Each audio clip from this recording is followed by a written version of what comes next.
Hey YouTube, how's it going?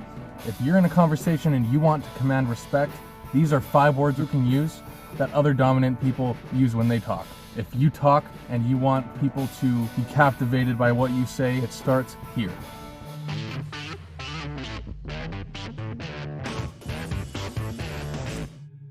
For some people, there seems to be something that always goes right. They could have the wrong opinion in your mind, but still you want to hear what they have to say. These people are what you might call a dominant person when it comes to conversation, and you want to be able to have that same effect when you talk to people, to captivate them and to hook them. But what is it they actually do that makes people want to listen? Keep watching as I reveal 5 words which you can use in your conversation to captivate people like this. Now let's get into it. The first word that I'm going to give you is the word imagine. The reason the word imagine is really effective in being a dominant speaker is because it gives people something to think about. When you use the word imagine in conversation, people automatically are inclined to think more deeply and to create in their minds a scene in which what you're about to follow the word imagine with will more easily be received. People want to imagine. People want to think about things outside of themselves. And so when you use that word, people are going to listen. The second word is going to be the word witch. And I'm not talking about the green lady with the hat and the broomstick. I'm talking about the word that connects and organizes our thoughts and our ideas in a way that is more effectively distributed to the listener. When we use the word witch in conversation properly, though the alternative would still make sense, it organizes our words in a way which prioritizes certain words so that the listener is more engaged and more attentive. I want to give an example of a sentence that uses the word witch properly, and then a sentence that neglects to use the word witch. First is the example of a sentence that does not use the word witch. I fear the power that binds me. It's not a bad sentence, but the word witch prioritizes the words in a way that increases the attention of the listener, like this. I fear the power by which I am bound. It also helps the speaker to organize his or her thoughts so that they will be able to understand them themselves, beyond the conversation itself where it is directly used. Word number 3 is going to be the word must. The reason why the word must is so effective in engaging your listeners is because it changes the mood from one of what should or could be to one that must be, which simply means that they are going to see things more black and white because of what you say rather than gray area.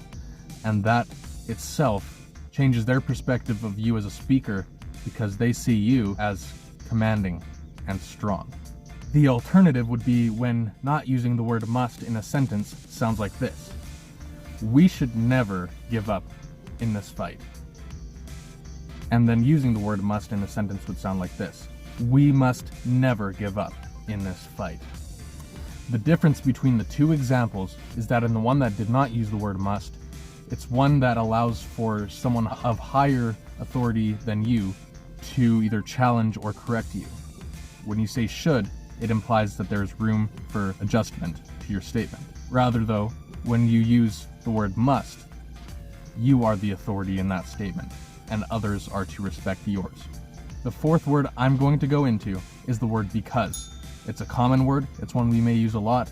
However, using it a certain way can command much more respect in our conversations. A study was conducted which showed that those who requested something of another and gave their reason and then their request received much less success than those who gave their request and then followed with because and then their reason. The change is significant, and knowing that will help us when we request things or when we speak with others so that we can use the word because effectively, followed by a reason, to convince others of why what we have to say is important or what we have to request is important. Imagine the difference when your partner says, I love you, versus when they say, I love you because of how much you do for me. The difference? They're going to believe you more. They're going to trust you more. They're going to respect you more. And this goes a long way in commanding respect from someone as a dominant speaker. The fifth word I'm going into is the most powerful. When a dominant speaker uses this in a conversation, the listener is compelled to listen more willing to relate, and more willing to trust. The word is the name of the listener. If I'm talking to Dave about how I want to promote him as a manager, let's say, the difference in trust when I say, I'm thinking about promoting you to a manager, and Dave, I believe you have what it takes to be a manager, is significant. You may have noticed that when people use your name when they talk to you, you listen more. You respect them more because everybody wants people to recognize them.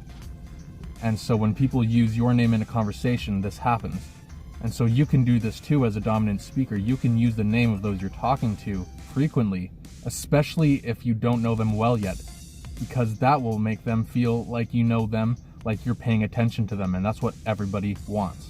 Now, using these 5 words will make you a dominant speaker. It will make people trust your words more. It'll make people want to listen more. It'll make them respect you. This is significant if you want to be a dominant speaker, someone who leads the conversation, because that's exactly what's going to happen. Now, I don't want you to go just yet. If you enjoyed watching this video and want to see more, check out another video or playlist on my channel, and subscribe to never miss out. You're watching Freedom Thinks with Timothy Rogers. See you in the next video.